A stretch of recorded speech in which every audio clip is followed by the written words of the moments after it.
எல்லாருக்கும் வணக்கம். எல்லாரும் எப்படி இருக்கீங்க? இன்றைக்கி ஞாயிற்றுக்கிழமை நம்ம வீட்டில் என்ன சாப்பாடுன்னு பார்க்கலாம். இன்றைக்கி ரொம்பவே ஸ்பெஷலான சாப்பாடு தான். நாட்டுக்கோழி பிரியாணி தான் இன்றைக்கி நான் பண்ணியிருந்தேன். இன்றைக்கி நாட்டுக்கோழி பிரியாணி இன்றைக்கி சூப்பராக வந்துருந்துச்சு. டேஸ்ட்டும் செம்மையாக இருந்துச்சு. நல்லா கறிலாம் நல்லா பூ மாதிரி வெந்திருந்துச்சு. இது கூடவே கொஞ்சம் போல் நாட்டுக்கோழியை 65 மாதிரி பண்ணியிருந்தேன். அப்புறம் முட்டை எப்படி நம்ம டெக்கரேஷன் நல்லா இருக்கா. அப்புறம் இது கூடவே கொஞ்சம் தயிர் பச்சடி. பிரியாணி கூட தயிர் பச்சடி வச்சு சாப்பிட்டா தான் அந்த பிரியாணிக்கே ஒரு அழகு. ஃபைனலாக இதான் நம்மளோட சாப்பாடு.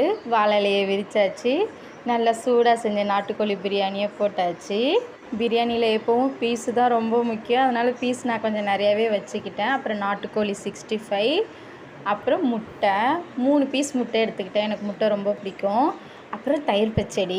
என்ன தான் நம்ம தட்டில் வச்சு சாப்பிட்டாலும் இப்படி வாழை இலையில் விரித்து பிரியாணி 65 முட்டை தயிர் பச்சடின்னு பார்க்கும்போது கண்ணுக்கு அவ்வளோ குளிர்ச்சியாக இருக்குது. சாப்பிட்றதுக்கும் அவ்வளோ நிறைவாக இருக்கும்.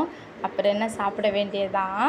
நல்லா பிரியாணியில் இருக்க பீஸை நல்லா பிச்சு அதில் வச்சுட்டு ஒரு சிக்கன் 65 துண்டு, கொஞ்சம் முட்டை, கொஞ்சம் தயிர் பச்சடி அப்படியே வச்சு ஒரு வாய் சாப்பிட்டா அவ்வளோ டேஸ்ட்டாக இருக்கும். வீடியோ பிடிச்சிருந்தா லைக் பண்ணுங்கள். வீடியோ பார்த்ததுக்கு நன்றி.